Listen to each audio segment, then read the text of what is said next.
อืมเห็นปะอืม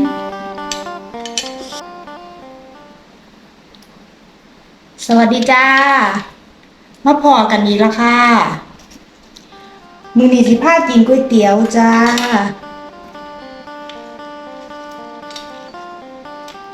ก๋วยเตี๋ยวอืมเพิ่มพริกหน่อยเพิ่มพริกหน่อยเพิ่มความแซ่บ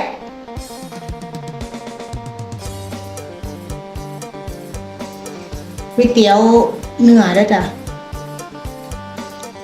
ซื้อมาเองอยู่แถวบ้านนี่แหละจ้ะชอบกินเผ็ดๆแซ่บอืม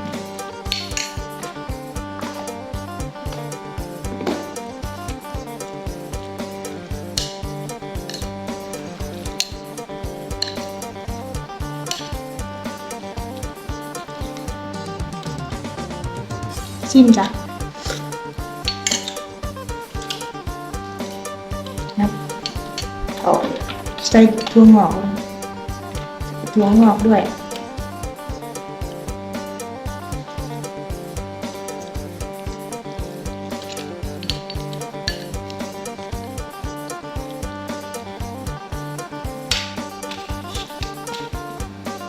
อืม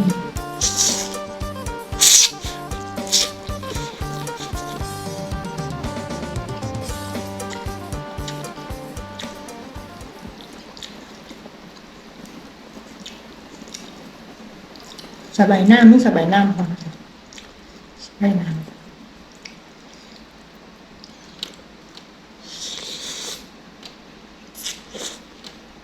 อืม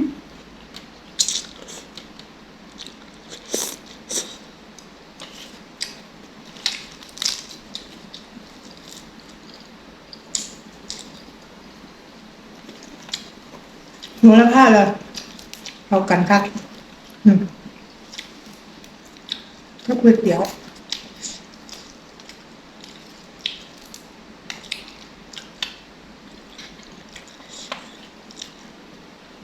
ขาดอีหยังหมูจ้าปะขาดกะปิ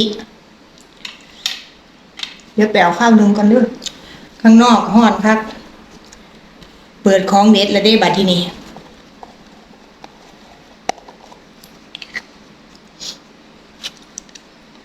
อืมมันต้องกินคู่กันขอโทษเด้อคุณนอนนี่กินเจ็ดสิฉีดอันนั้นให้จ้าโอ้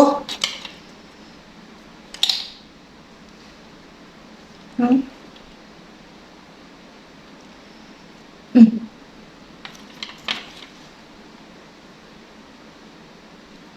อืม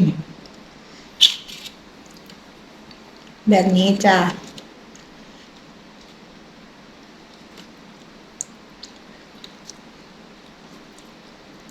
นี่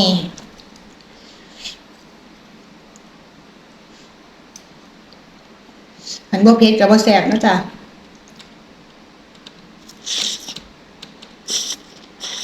อืม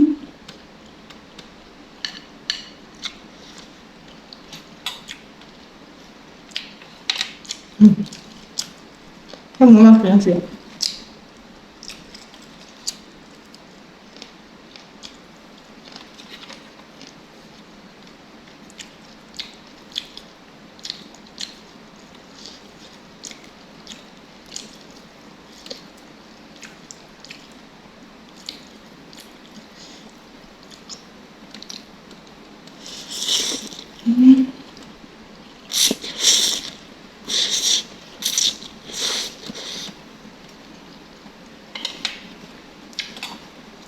ครับจ้ะ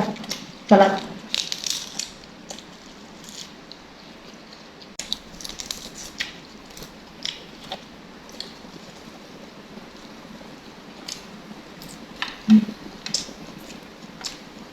พริก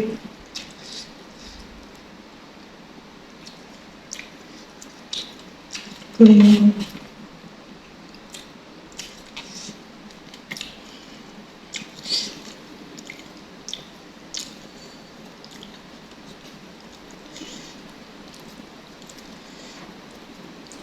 ร้านนี้เพิ่งเคยกินแล้วจ้ะแสบของเราดิแสบของเราอยู่แบบว่าตรงปรุงเลยเราเพิ่งเปิดใหม่นะจ๊ะอยู่ปตทอืมโอ้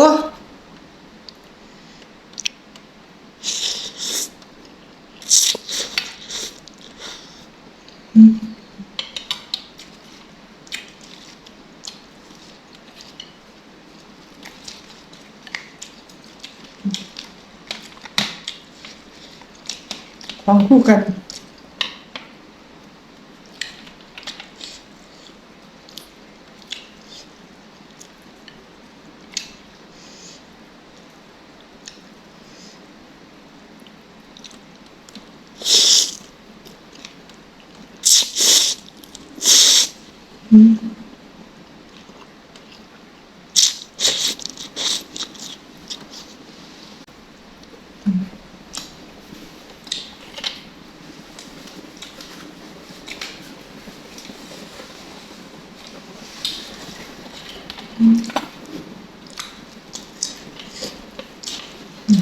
พริกจี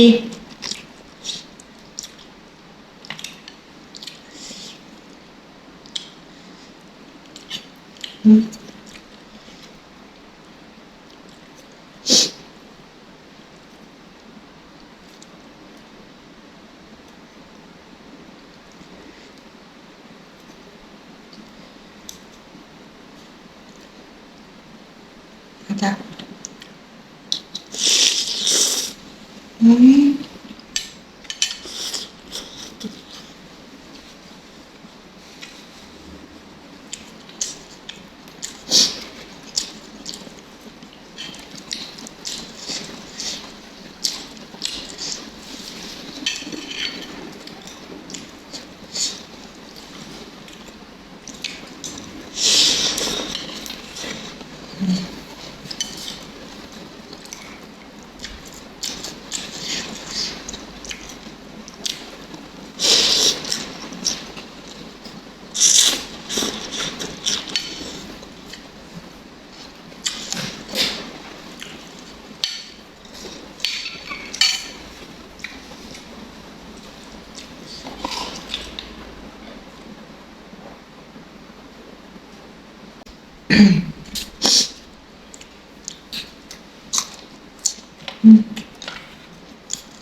พริกจี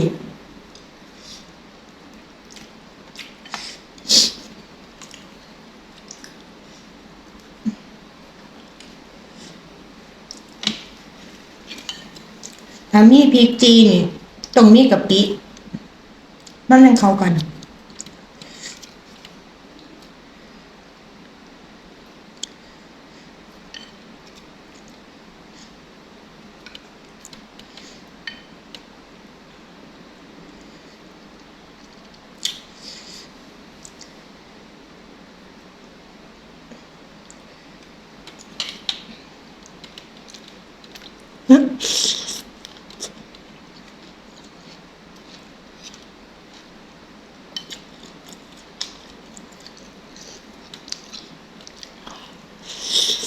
อืม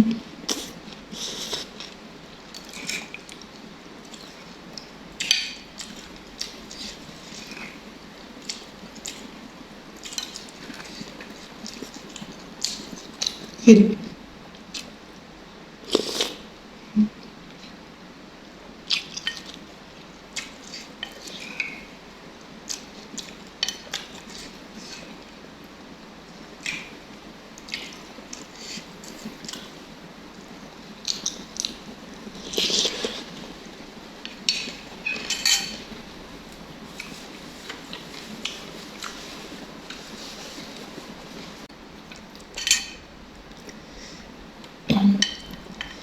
ก๋วยเตี๋ยวนี่เป็นแนวที่แบบหนูกินแล้วบ่เคยเบื่อเลย กินได้ตลอด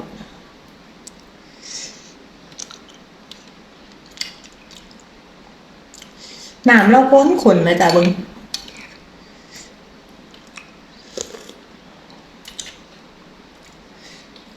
หนูเอามาปรุงใช้แต่น้ำตาลเพราะว่าหนูบ่กินหวานนำ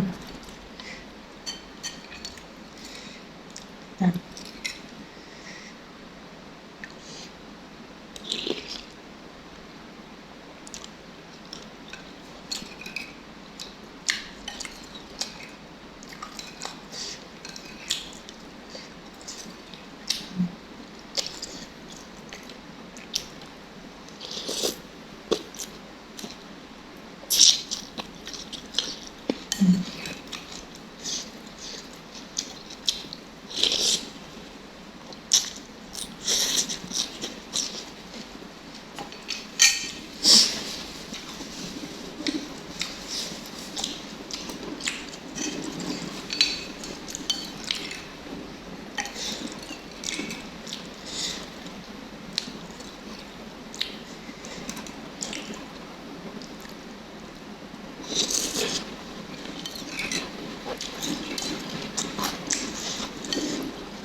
อีกกระปุกพิเศษมันจ้ะ